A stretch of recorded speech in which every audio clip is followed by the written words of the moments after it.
क्वेश्चनल पर हम लोग आज बात करेंगे करंट अफेयर की सीरीज़ में। ठीक है, इंपॉर्टेंट फैक्ट रहेंगे और ज़्यादा टाइम ख़राब ना करते हुए हम लोग सेशन को स्टार्ट कर लेते हैं।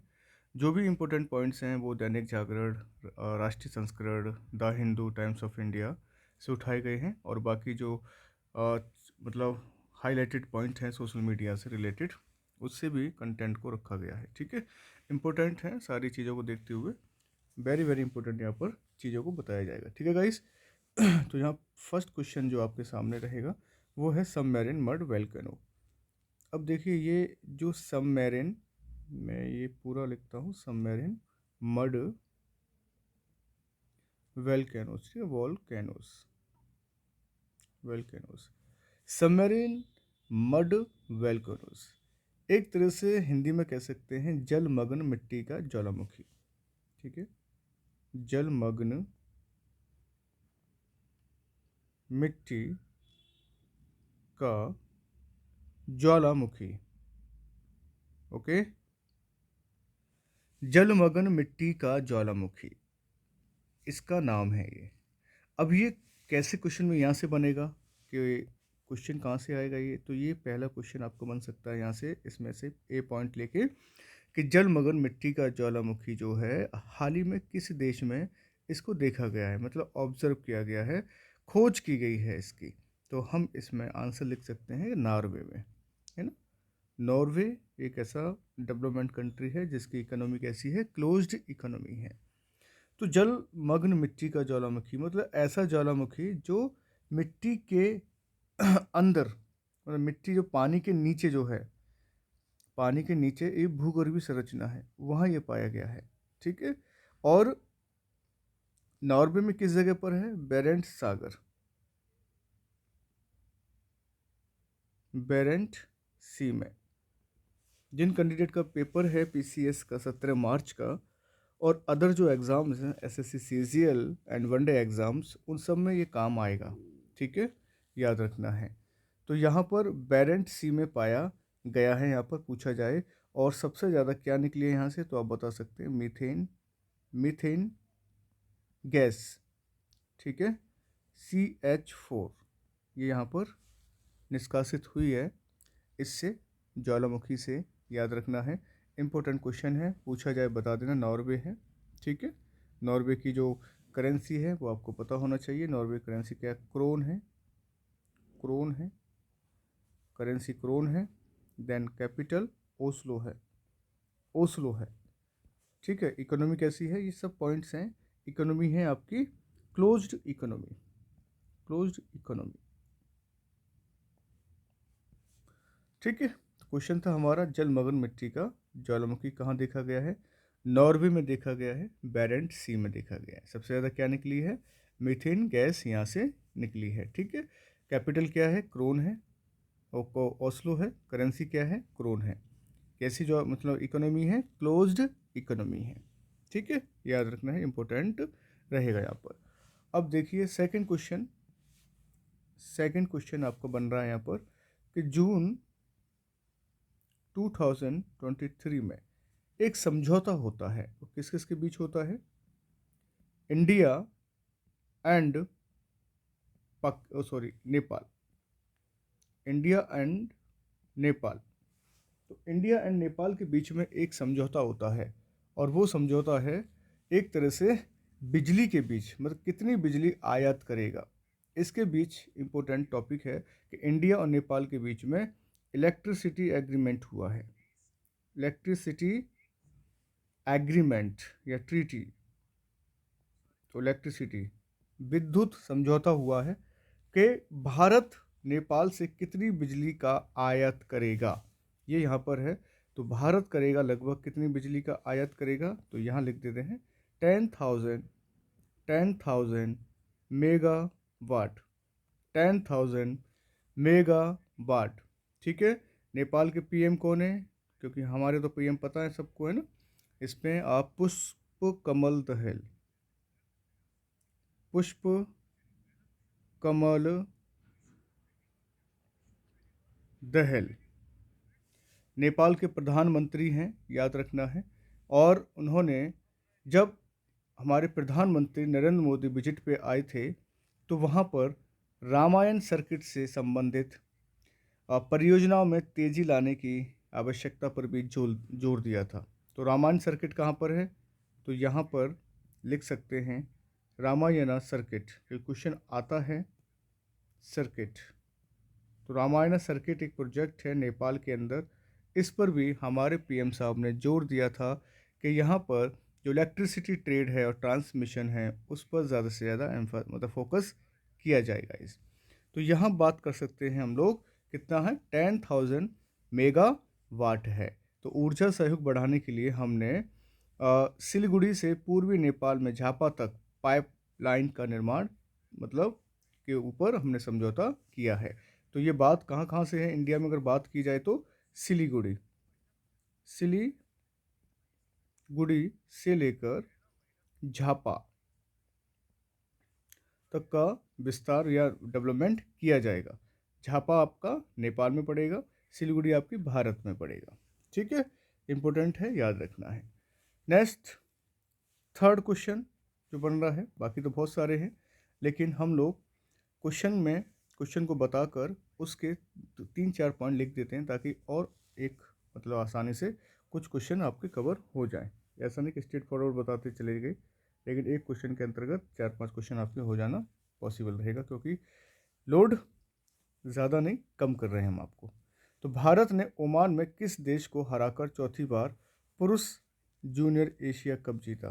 पता है आपको? तो male junior Asia cup, male junior Asia cup.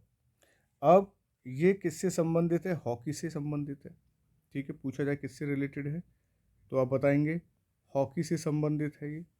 ठीक है, अब भारत ने ये कहाँ पर खेला? ओमान में खेला। किसको हराया? अगर प्लेस देखा जाए, प्लेस कहाँ हुआ? ओमान में खेला। और ओमान में किसको हरा के किया? पाकिस्तान को हराया। डिफीट किसको किया? तो यहाँ लिख सकते हैं पाकिस्तान। ठीक है, सारे इंपॉर्टेंट पॉइंट हैं आपके ये। ठीक है, और पाकिस्तान को एक बार नहीं, कम से कम 4th टाइम, 4 बार हराया है पाकिस्तान को। ठीक है, और 4 बार हरा कर मेल जूनियर कप जीता किसने? विनर कौन रहा है? भारत। तो विनर रहा है आपका इंडिया। तो ये छोटे छोटे पॉइंट हैं। कहाँ हुआ? ओमान में, गल्फ कंट्री मतलब मध्य एशिया की। डिफीट पाकिस्तान कितनी बार किया? 4 बार। किससे संबंधित है? हॉकी से संबंधित है। ठीक है, याद रखना है। और हमारे जो भारत का राष्ट्रीय खेल भी क्या है? ये हमारा नेशनल गेम भी है, याद रखना। इंडिया का नेशनल गेम भी है ये। ठीक है, चलिए नेक्स्ट फोर्थ क्वेश्चन जो भी हम लोग करते जा रहे हैं।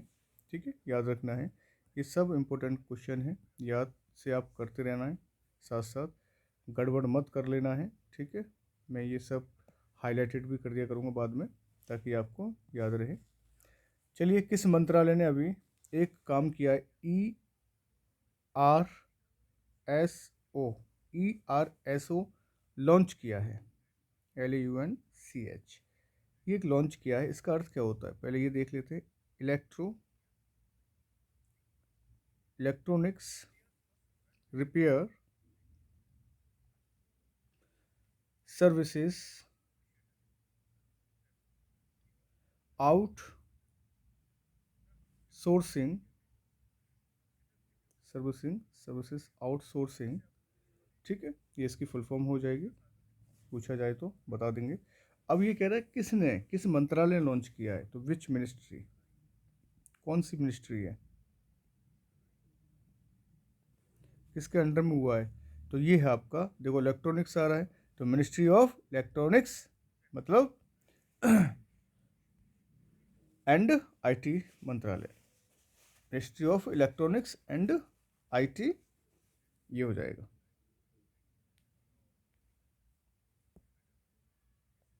इलेक्ट्रॉनिक्स एंड आईटी,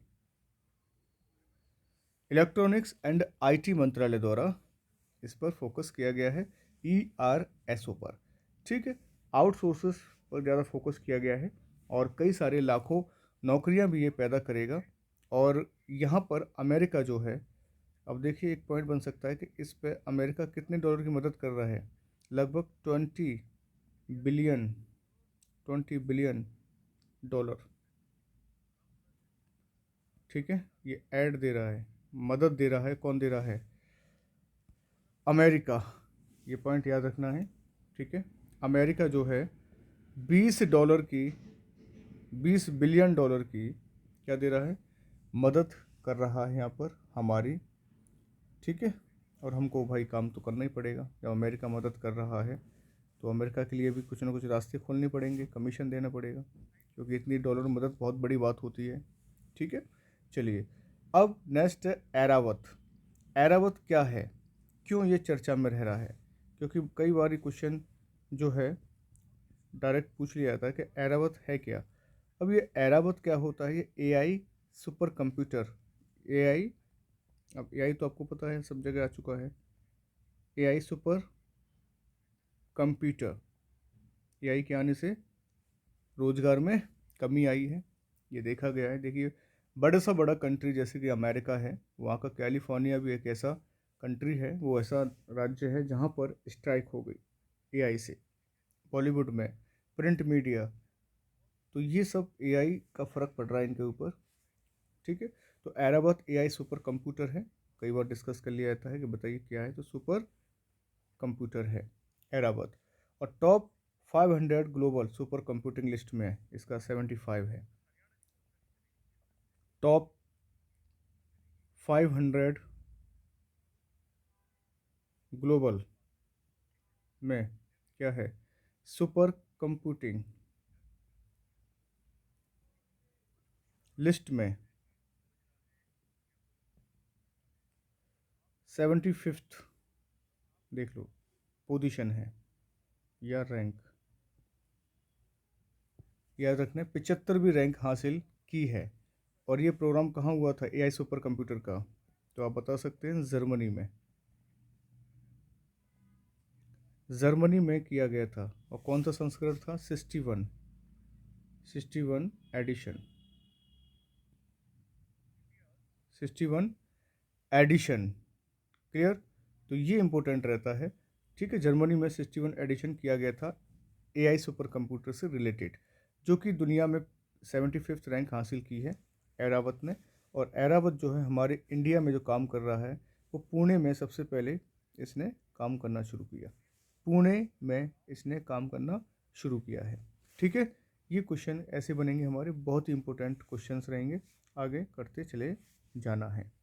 ठीक है गाइस, चलिए अब नेक्स्ट क्वेश्चंस जैसे कि हमारे बनते हैं, बहुत ही इंपॉर्टेंट रहेगा, क्योंकि अभी वार्षिक स्वास्थ्य सूचकांक आया है, एनुअल हेल्थ इंडेक्स। अब देख लेते हैं एनुअल हेल्थ इंडेक्स क्या है। वैसे तो ये हर वर्ष निकालना चाहिए, लेकिन कोविड के काल में ये थोड़ा प्रॉब्लम कर गया था और ये आया नहीं था कुछ चीज़ों की वजह से। तो यहाँ पर ये किस किस पे फोकस करता है, तो ये देख लेते हैं।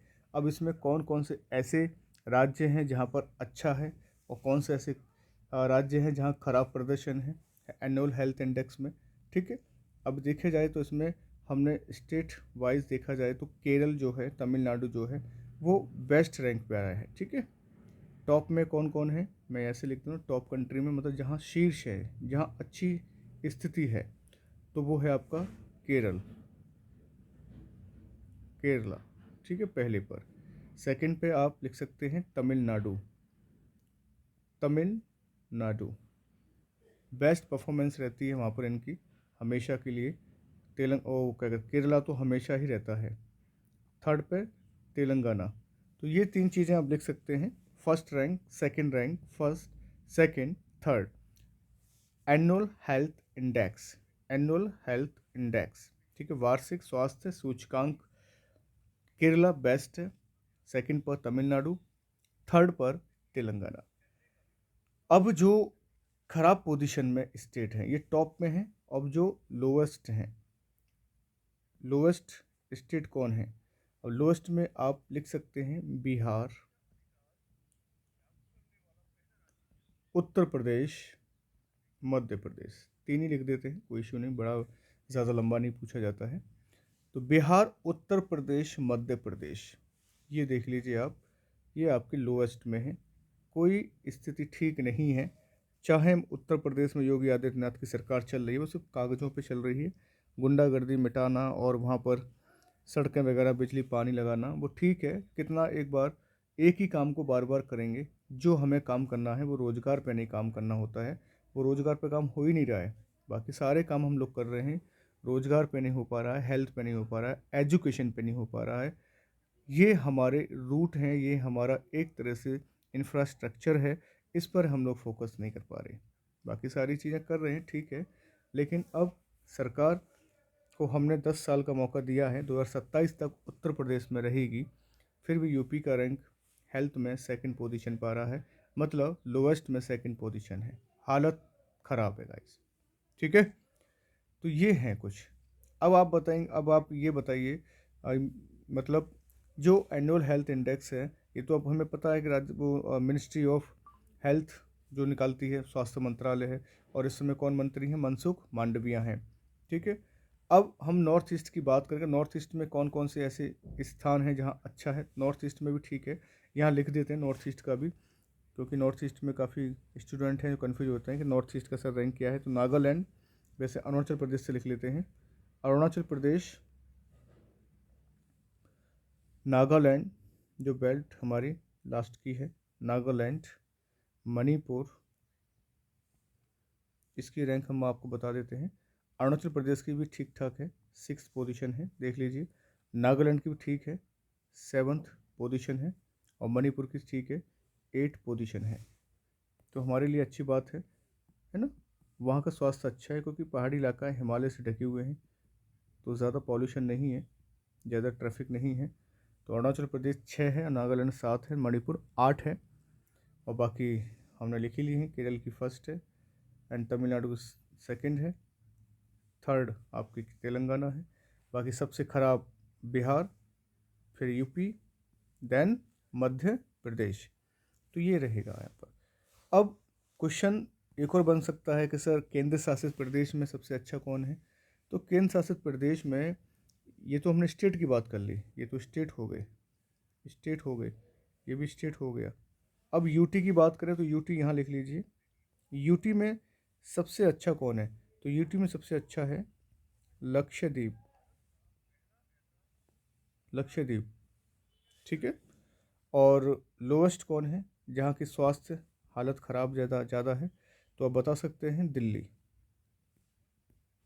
देखा गाइस, दिल्ली, दिल्ली, लक्षद्वीप, लक्षद्वीप में अच्छा काम है स्वास्थ्य से रिलेटेड, ठीक है। और लोवेस्ट में जो हमारा यूटी है वो ख़राब है, और टॉप में कौन है? लक्षद्वीप। तो ये कुछ चीज़ें हैं जो मैंने यहाँ लिख दी हैं, ठीक है, देख लीजिएगा, इम्पोर्टेंट है ये सारी चीज़ें। हेल्थ अच्छा होना चाहिए, और हेल्थ अच्छा नहीं तो हम क्या कर सकते हैं? कुछ भी नहीं कर पाएंगे, सब कुछ हेल्थ पे टिका हुआ है, ठीक है। चलिए, नेक्स्ट क्वेश्चन बन रहा है, जो भी आप डाल रहे हैं संख्या, क्वेश्चन तो बहुत सारे हो जाएंगे आपके। नेक्स्ट है कंट्री पार्टनरशिप,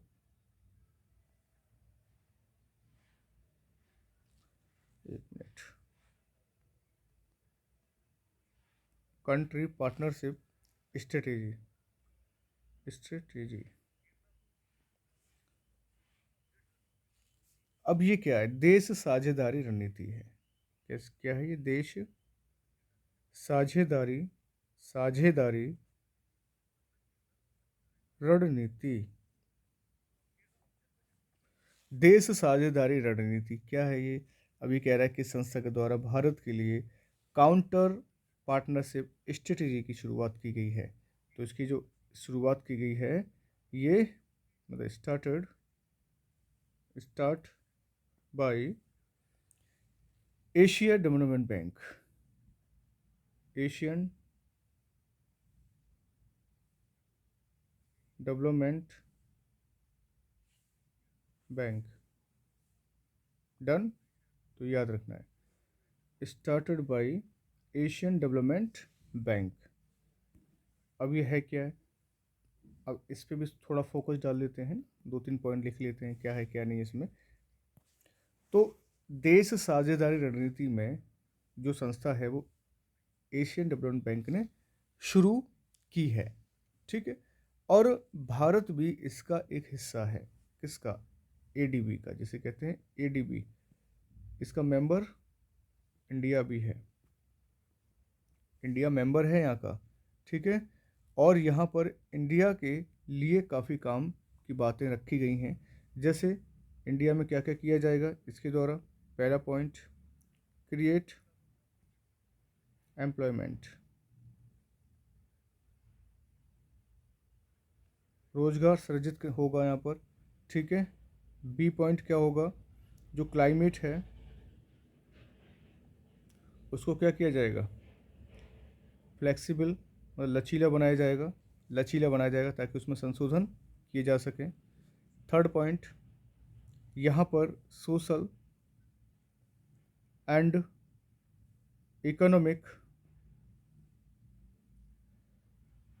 इंक्लूसिव ट्रीटी देखी जा रही है, ठीक है। 3 पॉइंट इंडिया में हो रहे हैं एडीबी के माध्यम से। एक तो किस पे फोकस कर रहा है, रोजगार को क्रिएट करना है। दूसरा, क्लाइमेट ऐसा होना चाहिए जिसमें हम क्या कर सकते हैं, समाधान कर सकते हैं। तीसरा, सामाजिक और आर्थिक समावेशी संधि पर फोकस किया गया है कि हमें सब कुछ काम करना है तरीके से, सबको साथ लेके चलना है, ठीक है। तभी हम लोग देश में तरक्की कर पाएंगे। तो ये संस्था हमारी हमें डेवलप करने में लगी हुई है, एडीबी, एडीबी, ठीक है। एडीबी मतलब हेडक्वार्टर कहाँ है, मनीला में। और मनीला किसकी कैपिटल है, फिलीपींस की, याद रखना है। चलिए नेक्स्ट क्वेश्चन बनेगा आपका, जो भी आप लिखते जा रहे हैं। अब देखिए, हमें ये पता है कि एक शुरुआत हुई थी SJSS। इसका अर्थ होता है जल जीवन मिशन, ठीक है। और ये कब शुरू हुआ था, 2 अक्टूबर या 2 अक्टूबर 2022 को, 2022 को जल जीवन मिशन, ठीक है। मैं स्वच्छ जल से सुरक्षा, स्वच्छ जल से सुरक्षा, फुल फॉर्म लिखेंगे स्वच्छ, स्वच्छ जल से सुरक्षा। इसको हम SJSS स्कीम भी कह सकते हैं। अब ये जो चला था प्रोग्राम, शुरुआत तो यहाँ हो गया, और कब तक चला था, टू 31 मार्च 2023, 31 मार्च 2023 तक चला। अब उसमें क्या देखा गया कि हम पानी की गुणवत्ता की निगरानी कैसे करेंगे, इस पे फोकस किया गया था। जो प्रायोरिटी थी वो प्रायोरिटी किस पे दी, वाटर क्वालिटी, पानी की गुणवत्ता, वाटर क्वालिटी पर हमने फोकस किया जल जीवन मिशन में। और इससे वाटर क्वालिटी से हमने और काम किया हमारी भारत सरकार ने। ये किस लेवल पे हुआ, स्टेट एंड सेंटर, किस लेवल पे होता है, स्टेट एंड सेंटर लेवल पे किया जाता है। ड्यूरेशन टिल 31 मार्च 2023 तक किया जाता है। मतलब इस अभियान के द्वारा हम जो जल जीवन मिशन है उसकी प्रगति का विवरण देखते हैं और उसकी रिपोर्ट हम भारत सरकार को करते हैं। इस समय इसके जो मंत्री हैं, जल शक्ति मंत्री के, जल शक्ति मिनिस्ट्री ऑफ किस में आता है, ये मिनिस्ट्री ऑफ जल शक्ति मंत्रालय, जल शक्ति, ठीक है, मिनिस्ट्री ऑफ जल शक्ति के अंतर्गत आया है। और गजेंद्र सिंह शेखावत इसके मिनिस्टर हैं, याद रखना है, ठीक। गजेंद्र सिंह शेखावत किसके मिनिस्टर हैं, जल शक्ति मंत्रालय के। अब जल शक्ति भाई सबको ज़रूरत पड़ती है पानी की, ऐसा कौन सा प्राणी है जिसको पानी की ज़रूरत नहीं है ना। तो जल शक्ति मंत्री हैं ये। और जब जल मिशन की बात चल रही है तो हर घर जल भी काम किया है सरकार ने, हर घर जल पहुंचाया है। हर घर जल किसने, वो कब तक की बात है ये, कि 2024 तक पहुंच जाएगा। इसी एंड ईयर में टारगेट रखा गया है, टारगेट बाई 2024 तक। और पहला ऐसा राज्य कौन सा बना है, फर्स्ट स्टेट तो बता सकते हो, गोवा। सेकंड कौन सा बना है, मध्य प्रदेश, याद रखना है, ठीक है। तो हर घर जल, ये दो स्टेट हैं जहाँ पर संभव मतलब पहुँच चुका है अच्छी तरह से। चलिए नेक्स्ट क्वेश्चन कर लेते हैं हम लोग। वर्ल्ड एनवायरनमेंट डे मनाया गया था अभी जून में। वर्ल्ड एनवायरनमेंट डे, विश्व पर्यावरण दिवस, सबको पता है 5 जून को मनाया जाता है। हर साल 5 जून को मनाया जाता है। अब इसमें मेजबान देश कौन था, आइवरी कोस्ट, मतलब होस्टिंग किसने की थी,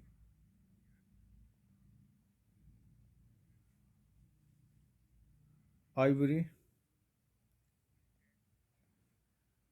कोस्ट, ठीक है, आइवरी कोस्ट। इसने होस्टिंग की थी और बोला था बीट प्लास्टिक पॉल्यूशन। क्या बोला था, हैशटैग बीट प्लास्टिक पॉल्यूशन, ठीक है। तो ये याद याद रखना है, हैशटैग बीट प्लास्टिक पॉल्यूशन। हमने इस दिवस को मनाया है, मतलब हमको क्या करना है, प्लास्टिक पॉल्यूशन को ख़त्म करना है और पूरी तरह से पर्यावरण को स्वच्छ रखना है, ठीक है। चलिए नेक्स्ट क्वेश्चन। वैसे पर्यावरण पर देखा जाए हमें इंडेक्स भी मिला है, एनवायरनमेंट लिख ही लेते हैं अब जब क्वेश्चन है तो। इंडेक्स में कितना रैंक है इंडिया का, 180 आउट ऑफ 180। पता चले कि कितना हालत ख़राब है हिंदुस्तान की। बिल्कुल पोजीशन ख़राब है हिंदुस्तान की, लोवेस्ट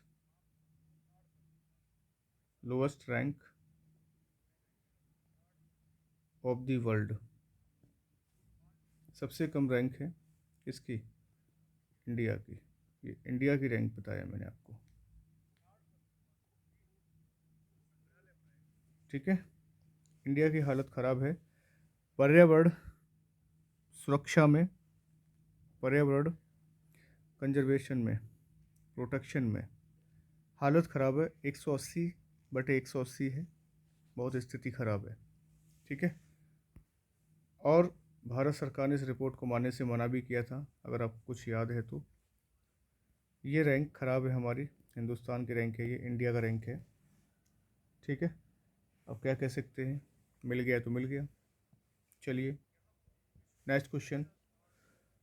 ग्रीन टैक्स सुरक्षा पुरस्कार, ग्रीन टैग सुरक्षा अवार्ड, ग्रीन टैग सुरक्षा अवार्ड RINL, मतलब राष्ट्रीय इस्पात निगम लिमिटेड, राष्ट्रीय इस्पात निगम लिमिटेड, इसको दिया गया है, ठीक है। ये 2023 का अवार्ड है, इसको प्रदान किया गया है और कार्यस्थल सुरक्षा में सुधार की दिशा में होता है ये। जो भी हमारे प्रोजेक्ट हैं कार्यस्थल सुरक्षा में सुधार, कार्यस्थल सुरक्षा में सुधार के लिए ये दिया जाता है, याद रखना है। प्रोटेक्शन में जो हमारे प्लेस हैं, वर्किंग प्लेस हैं, उनमें रिफॉर्म करने के लिए ये अवार्ड दिया जाता है, ठीक है। और किसको दिया गया है, RINL को, चलिए नेक्स्ट क्वेश्चन बनेगा आपका WMO। WMO WMO का मतलब हो गया वर्ल्ड मेट्रोलॉजिकल ऑर्गेनाइजेशन। ठीक है, वर्ल्ड मेट्रोलॉजिकल ऑर्गेनाइजेशन। अब देखिए हाल ही में एक नए अध्यक्ष बने हैं इसके, वो हैं डॉक्टर अब्दुल्ला अल मंडोस। डॉक्टर अब्दुल्ला अल मंडोस अब ये क्या बने हैं, चेयरमैन बने हैं इसके, न्यू चेयरमैन अपॉइंट हुए हैं। ठीक है, कहाँ के हैं, किस देश के हैं, तो बता सकते हो, ये देश है इनका UAE के, यूनाइटेड अरब एमिरेट्स, वहाँ से ये चुने गए हैं हाल ही में, याद रखना है। ठीक है, 2023 में ही। नेक्स्ट क्वेश्चन बनेगा SO11 एक गेम होता है, ये याद रख लेना, इंपॉर्टेंट पॉइंट है। ठीक है, SO11 अब ये किससे संबंधित है, SO11 तो ये किससे है, साइकिलिंग से संबंधित होता है। और हमारे यहाँ साइकिल दिवस कब मनाया जाता है, साइकिल डे 3 जून को, उसी संबंध है SO11। अब हमारे यहाँ पर प्रतियोगिता भी हुई थी इंडिया के अंदर, और L1 पहले भारतीय थे जिन्होंने ये जीता, इन्हीं के नाम से क्या रखा गया है, एक अवार्ड रखा गया है, किससे संबंधित है। ठीक है, इसलिए SO11 कहते हैं, फर्स्ट इंडियन विनर, पहले भारतीय विजेता जिनके नाम पर SO11 रखा गया है, किससे संबंधित है, साइकिल से संबंधित है। ये यहाँ पर टूर्नामेंट हुआ था साइकिल डे का, 3 जून को साइकिल डे मनाया जाता है। ठीक है, ब्रॉन्ज मेडल भी जीता था, और हमने जर्मनी के डुडेन होफेन को भी हराया था इसमें। तो ये ज़्यादा डिटेल में नहीं, इतना ही लिख लो जितना हमें पूछा जाता है। ठीक है, चलिए नेक्स्ट है गोवर्धन।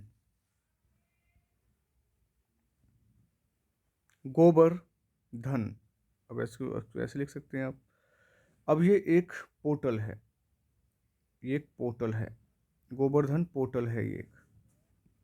ठीक है, गोवर्धन पोर्टल पर विचार करना है, कैसा है, क्यों लाया गया, ये सारी बातें यहाँ पर कर लेंगे।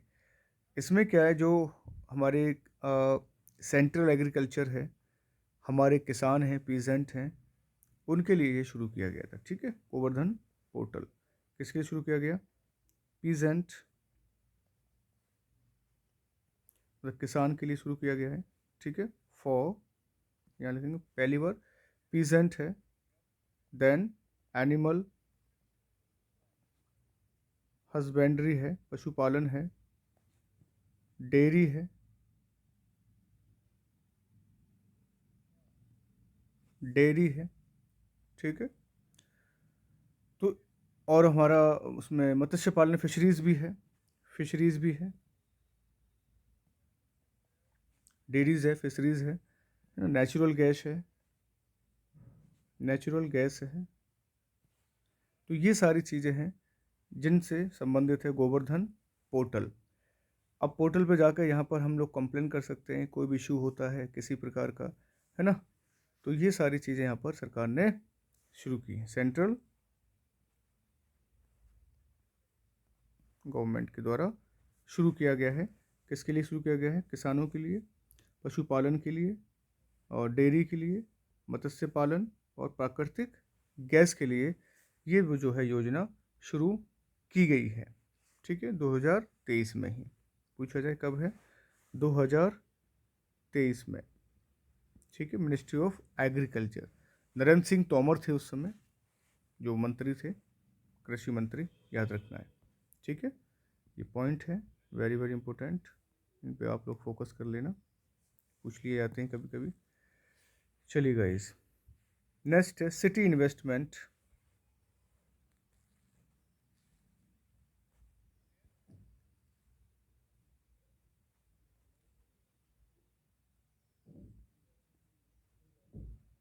टू इनोवेट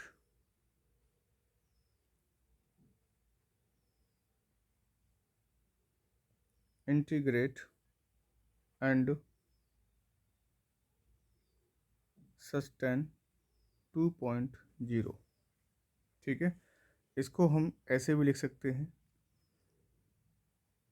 फुल फॉर्म भी आ जाए या किससे संबंधित है, कैसे भी क्वेश्चन हमारा पुटअप हो सकता है, हमें अपडेट रहना होगा यहाँ पर। ठीक है, अब क्या, city investment to innovative integrate and sustain 2.0, ये हमारे केंद्रीय मंत्री ने इसको क्या दे दी है, परमिशन दे दी है। एक तरह से कलर भी चेंज कर लेते हैं, तो सिटीज़ 2.0 है। ये एक तरह से फ्रांसीसी विकास एजेंसी है। कैसी है, French development agency, French development agency है। और मिनिस्ट्री ऑफ अर्बन द्वारा इसको क्या दिया है, मतलब डेवलप किया जाएगा। किसके अंडर में है, अंडर है ministry of urban, ministry of urban के अंडर में इसको डेवलप किया जा रहा है। 4 साल तक के लिए चलेगा ये प्रोग्राम। कब से कब तक, 2023 से लेकर 2027 तक, 2023 से लेकर 2027 तक ये इसकी अवधि है, इसका टाइम है, याद रख लेना है। इन्वेस्टमेंट है, पॉइंट इन्वेस्टमेंट देखिए, इनोवेटिव देखिए। ठीक है, निवेश और नवीकरण, इससे रिलेटेड है ये, निवेश और नवीकरण। नेक्स्ट क्वेश्चन, अभी हाल ही में एक बात हुई है यहाँ पर, सेंट्रलाइज्ड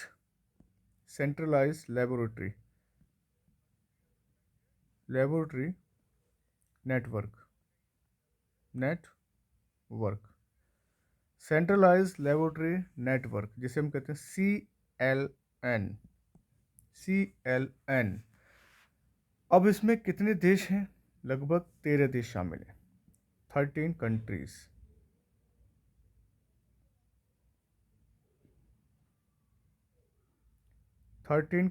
शामिल हैं इसमें CLN में। और यहाँ पर बात किया जाए तो ये किसका एक हिस्सा है, CLN ये एक पार्ट ऑफ CEPI, इम्पोर्टेंट रहता है, मतलब coalition for epidemic preparedness innovations का एक हिस्सा है ये। मतलब महामारी और महामारियों के दौरान टीकों का परीक्षण करने के लिए भारत भी इसमें शामिल हुआ है, इंडिया भी इसमें क्या हुआ है, शामिल कर लिया गया है। इंडिया भी इसमें शामिल हुआ है, 13 देशों में इंडिया भी शामिल हुआ है, याद रखना है। पूछा जाए केंद्रीय प्रयोगशाला नेटवर्क में शामिल कौन हुआ है, तो बताएंगे इंडिया भी शामिल हुआ है यहाँ पर। ठीक है, लगभग कितने कंट्री हैं, 13 कंट्री हैं। पार्ट किसका है, CEPI का है, coalition for epidemic and preparedness innovations, इसकी फुल फॉर्म रहता है, CLN full form centralised laboratory network है। ठीक है, महामारियों के दौरान टीकों का परीक्षण करने के लिए, यहाँ लिख देता है महामारी, हिंदी में लिख देते हैं, समझ में आ जाएगा, बच्चों के मैक्सिमम बच्चे हिंदी वाले हैं। महामारियों के दौरान टीकों का परीक्षण करने के लिए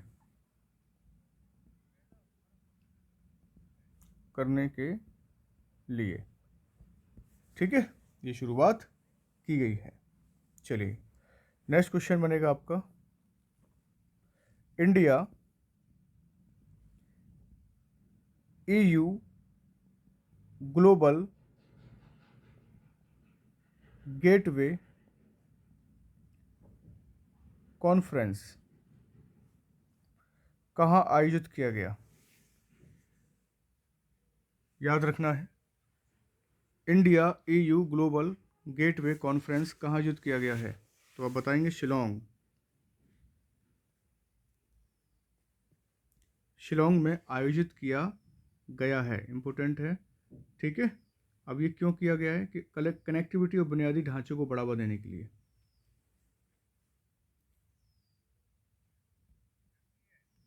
कनेक्टिविटी एंड इंफ्रास्ट्रक्चर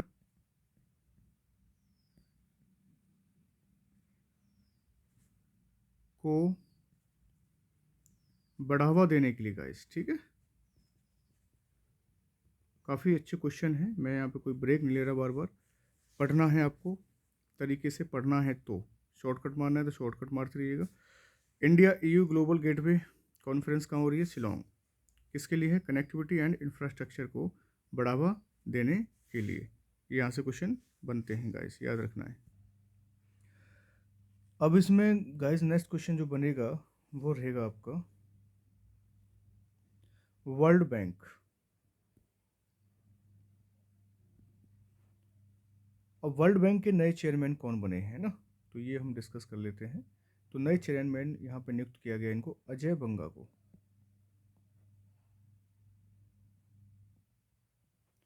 अजय बंगा जी नए चेयरमैन बने हैं, अजय बंगा जी, याद रखना है, ठीक है। पहले कौन थे? Davis Malpass. अगर हम बात करें पूर्व कौन थे, पहले कौन थे यहाँ पर? डेविस या डेविड मलपास, पहले ये नाम था इनका। मतलब वर्ल्ड बैंक के पूर्व चेयरमैन की बात करें तो ये हैं। लेकिन करंट चेयरमैन कौन है? तो करंट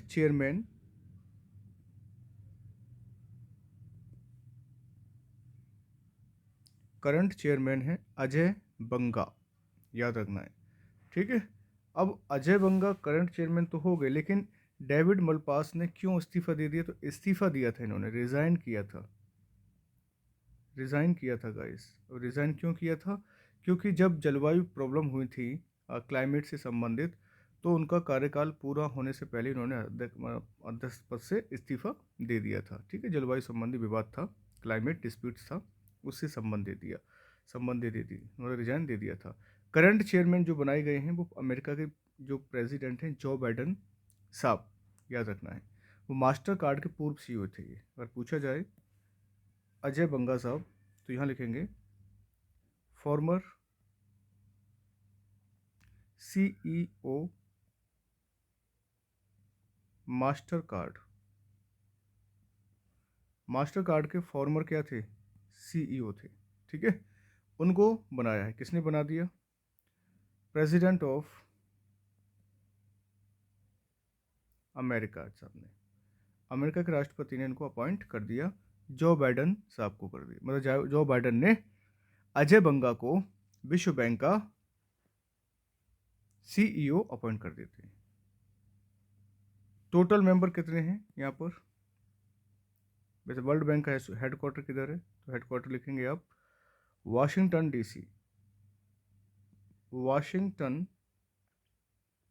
DC। गाइस एक्चुअली क्या है, वर्ल्ड बैंक बहुत अच्छा रोल प्ले करता है दुनियादारी में। अगर वर्ल्ड बैंक ना हो तो मुझे लगता है लोगों को, जो कंट्रीज़ हैं, उनको अपने अपने हिसाब से लोन नहीं मिलेगा। और वर्ल्ड बैंक जो है पूरी तरह से मदद भी करती है, कई सारे कंट्री इसमें शामिल होते हैं, ठीक है। मतलब अगर देखा जाए यहाँ पर इसका जो फाउंडेशन ईयर है वो 1944 होता है वैसे फाउंडेड, मैं आपको यहाँ लिख देता हूँ, फाउंडेड जुलाई 1944। लेकिन अफेक्टिव जो होता है वो अफेक्टिव होता है 1945 से।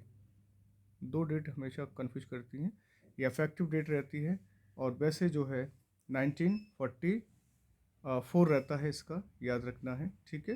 अगर वर्ल्ड बैंक के मेंबर की बात करें तो मेंबर्स यहाँ डिस्कस कर लिए जाते हैं कि बताइए कि कितने मेंबर यहाँ पर रहते हैं। तो 189 मेंबर यहाँ पर रहते हैं, 189 मेंबर यहाँ पर रहते हैं, है ना। तो ये सारे क्वेश्चंस हमारे बनते हैं, इम्पोर्टेंट रहते हैं, याद रखना है। और काफ़ी मतलब प्रोग्रेस रिपोर्ट देता है वर्ल्ड बैंक जो है कि कौन सा कंट्री किस लेवल पे काम कर रहा है। एक तरह से यूनिक ग्लोबल पार्टनरशिप होता है, और जो fighting poverty world wide through sustainable solution, तो वहाँ पर ये वर्क करता है और अपना हमेशा इमेज बनाए रखता है। ठीक है, याद रखना है। तो ये कुछ पॉइंट्स हैं जो मैंने यहाँ पर बताए हैं वर्ल्ड बैंक से रिलेटेड। अब नेक्स्ट क्वेश्चन रहेगा, मैं आपको यहाँ पर डिस्कस कर रहा हूँ। नेक्स्ट क्वेश्चन कि नीति आयोग की जो रिपोर्ट, आपको ये पता है नीति आयोग की, सॉरी मैं बता चुका हूँ, स्पीयर फिशिंग, एक क्वेश्चन हो सकता है स्पीयर फिशिंग।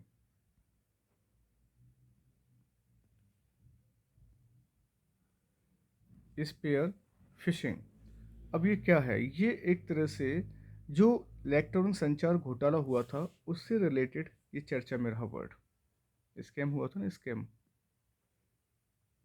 स्कैम इलेक्ट्रॉनिक्स का, किस प्रकार का था? इलेक्ट्रॉनिक्स,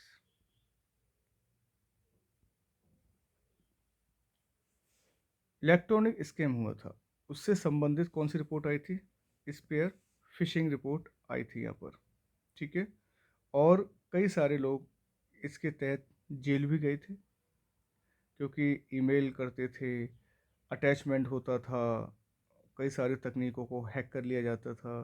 तो स्पेयर फिशिंग है, इलेक्ट्रॉनिक स्कैम हुआ था, बहुत ज़बरदस्त हुआ था। 2022 में ये संगठन बना था पूरी तरह से, और इसको फिर एनालिसिस किया गया था। भारत सरकार ने इस पर काम किया, इलेक्ट्रॉनिक्स डिपार्टमेंट ने काम किया तरीके से, फिर काफ़ी सारी चीज़ों को मतलब बैन किया गया था।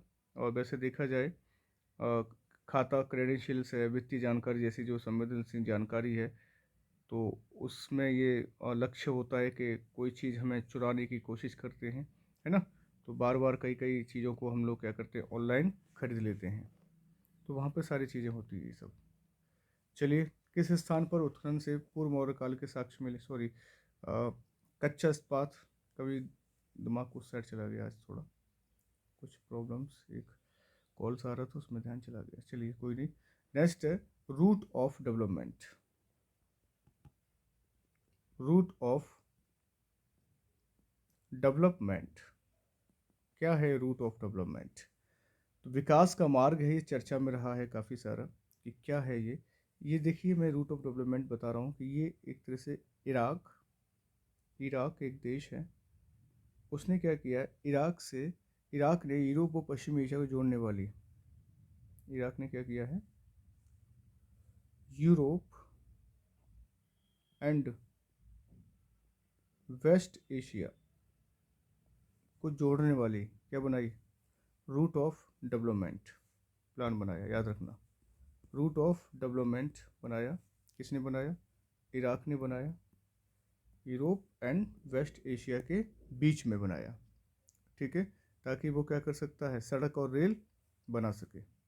देख लीजिएगा इस किसके लिए है? For road and rail network.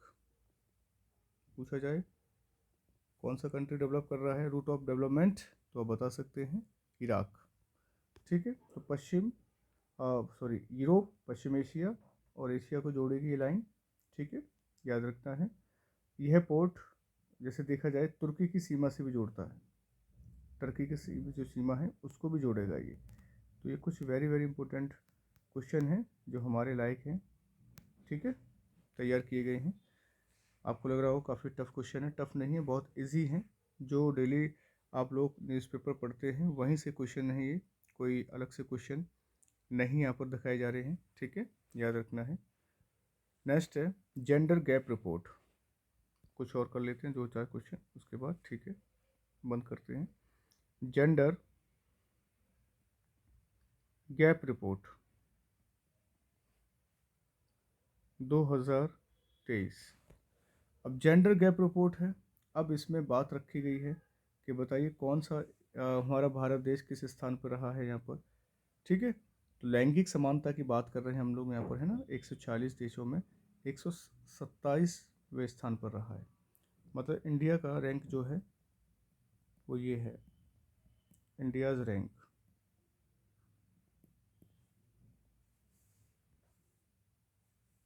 याद रखना है, ठीक है। टोटल कितने में से है? 140, वो सॉरी, टोटल जो है रहेगा 146।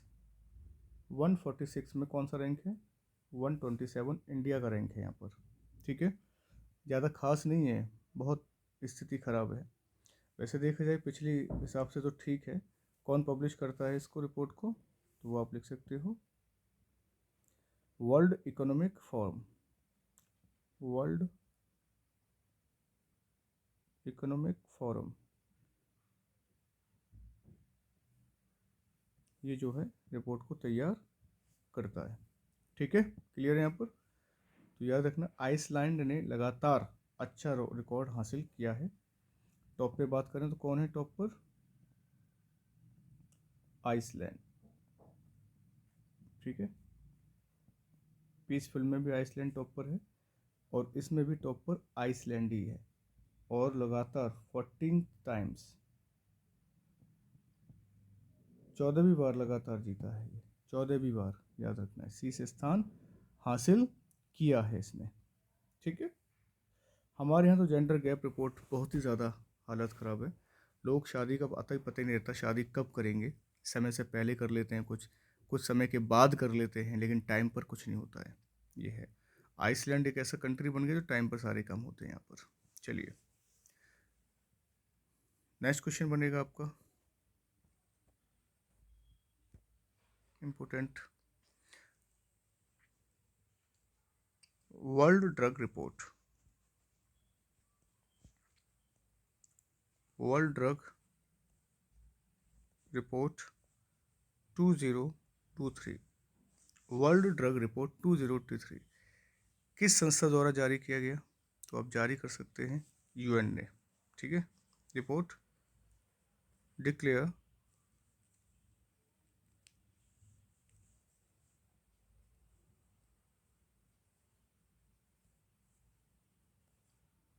यूनाइटेड नेशंस, यूएन ने ये जो है डिक्लेयर किया है, और बोला गया है कि बहुत एक तरह से गंभीर विषय है, चिंताजनक भी बताया गया है, सीरियस कंडीशन बताई गई है, और इससे मतलब निपटने के लिए काम किया जा रहा है तरीके से, जैसे कि हेल्थ से रिलेटेड पॉइंट जो है तैयार किए जा रहे हैं। यूएन हमेशा फोकस करता है हेल्थ को लेकर, है ना। और ड्रग जो, काफ़ी सरकारें ऐसी हैं जो अपनी रेवेन्यू जनरेट करने के लिए क्रिएट करता है, लेकिन ड्रग का ज़्यादा से ज़्यादा मिसयूज हो रहा है। कई सारी कंट्री हैं, जैसे लाइक इंडिया है, इंडिया में टॉप 10 पर। अभी देखिए, मैं आपको बताऊं, हाल ही में कल की रिपोर्ट है, 300 किलोग्राम ड्रग पकड़ी गई है, ड्रग कैप्चर। कहाँ से पकड़ी गई? इंडिया से, फ्रॉम इंडिया। अब आप सोचिए कि इतने सारी ड्रग्स जो है इंडिया से पकड़ी गई है। अब सोचो आप, इंडिया के यंगस्टर्स के बीच में, इंडिया के यंगस्टर को कितना, मतलब ड्रग पेडलर बना रहे हैं हम लोग, कितना हम उनको ड्रग देने की कोशिश कर रहे हैं, ड्रग बिके। तो हिंदुस्तान में ड्रग जो है काफ़ी बड़ी मात्रा में, काफ़ी बड़े अमाउंट में सेल होता है, जिसकी रोकथाम के लिए कई संस्थाएं लगाई गई हैं, नारकोटिक्स कंट्रोल ब्यूरो जैसी संस्थाएं हैं, लेकिन फिर भी इनका कोई इम्पैक्ट नहीं दिख रहा है। बड़े से बड़े लोगों के साथ ये डील कर लेती हैं, और ऑपरेशन नाकाम तो हो जाता है। तो बहुत सारी चीज़ें हैं, हम नहीं सुधार कर पाएंगे। आप खुद देख लीजिए, इतनी किलो, ये कल की ही रिपोर्ट है, 28 फेब की रिपोर्ट है। सोच लीजिए आप, कल की रिपोर्ट में इतनी किलो ड्रग्स पकड़ी गई है इलीगल तरीके से। तो कहाँ हम अपने इंडिया को डेवलप करना चाह रहे हैं? डेवलप को हम ड्रग्स में करना चाहते हैं, शराब में करना चाहते हैं, तंबाकू में करना चाहते हैं, क्राइम में करना चाहते हैं, एक्सीडेंट में करना चाहते हैं, पॉवर्टी में करना चाहते हैं, पॉपुलेशन में करना चाहते हैं? इसी में हो रहा है हमारा इंडिया डेवलप।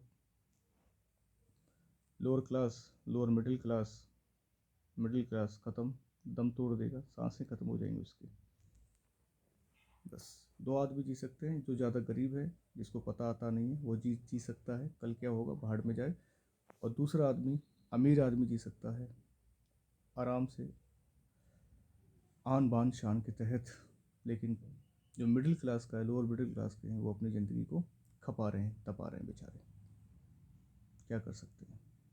चलिए लास्ट क्वेश्चन देख लेते हैं जो हमारे लिए इम्पोर्टेंट रहेगा। वो है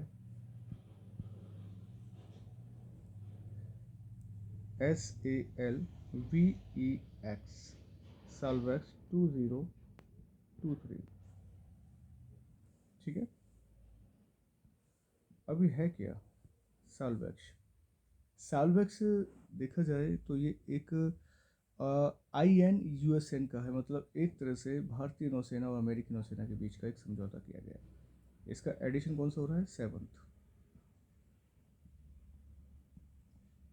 सेवंथ एडिशन है ये, याद रखना है।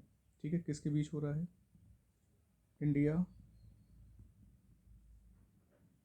श्रीलंका, वो सॉरी आज कहीं दिमाग कहीं और घूम रहा है। India America, India America, India America, Salvex 2023 seventh edition हुआ इंडिया अमेरिका के बीच में। ठीक है, याद रखना है, इम्पोर्टेंट है क्योंकि साल्वेज एक्सप्लोसिव ऑर्डिनेंस डिस्पोजल की बात चल रही है यहाँ पर। ठीक है, साल्वेक्स का मतलब हो गया साल्वेक्स, साल्वेक्स का मतलब साल्वेज, इसका अर्थ हो जाता है साल्वेज यहाँ पर, साल्वेज। और यहाँ पर वैक्स का मतलब हो गया explosive ordinance disposal. Full form लिख देते हैं, पूछा गया तो बता देना आप। ठीक है, एक्सप्लोसिव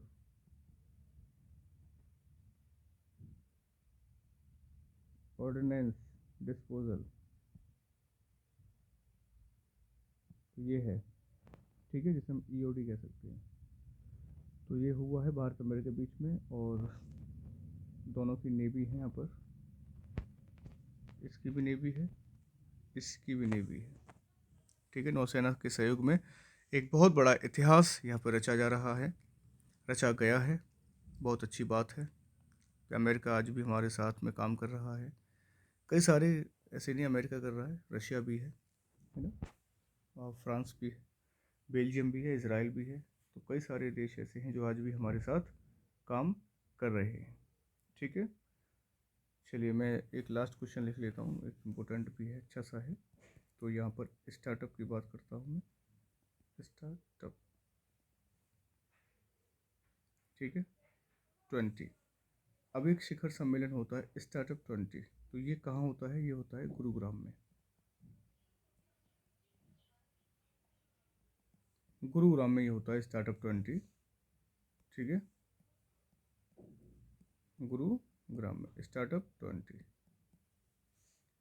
अच्छी बात है, गुरुग्राम में हो रहा है। भारत की G20 प्रेसिडेंसी के तहत शुरू हुआ था ये। ठीक है, किसके तहत हुआ था? इंडिया की G20 प्रेसिडेंसी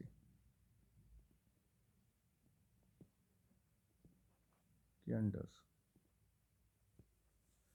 जब भारत को G20 की अध्यक्षता का मौका मिला था, तब ये यहाँ पर स्टार्टअप 20 शिखर सम्मेलन आयोजित किया गया था। कहाँ? गुड़गांव में, गुरुग्राम में। और सऊदी अरब पहला देश था जिसने 2030 तक मदद देने का काम किया है। लिख सकते हैं Saudi Arab, Saudi Arabia, first country.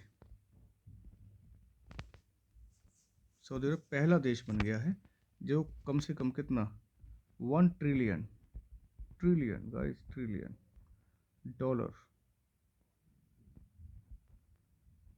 1 trillion dollar ये क्या करेगा? मदद करेगा 2030 तक। कब तक करेगा? बाय 2030। बहुत बड़ी बात है, इसलिए हम संबंध बना रहे हैं किसके साथ? सऊदी अरब के साथ ज़्यादा से ज़्यादा संबंध बना रहे हैं, UAE के साथ। आजकल आपको पता है UAE के लोग आ रहे हैं, सऊदी अरब के लोग आ रहे हैं इंडिया, है ना? क्यों आ रहे हैं? क्योंकि हम उनसे पैसे भी ले रहे हैं और वो भी हमसे कुछ ना कुछ ले रहे हैं। ठीक है, इस हिसाब से दोनों का क्या है, एक तरह से आवागमन हो रहा है और काम चल रहा है। 1 ट्रिलियन डॉलर खर्च करेगा इस पर 2030 तक। अच्छी बात है, अच्छे क्वेश्चंस हैं। हर एग्ज़ाम्स के पॉइंट ऑफ व्यू से मैंने यहाँ लिख दिए हैं, मैंने भी मेहनत की है 1 घंटे के वीडियो में, तो कृपया करके आप भी मेहनत करें। ठीक है, आगे बढ़ाएं वीडियो को, लाइक शेयर वगैरह किया करें। कोई भी डाउट होता है तो आप डिस्कस कर लिया करें, मैं यहाँ पर नंबर भी छोड़ देता हूँ अपना। ठीक है, कोई भी कन्फ्यूजन होती है श्योर आप डिस्कस कर सकते हैं। चलिए अपना ख्याल रखिएगा। नमस्कार, जय हिंद, जय भारत।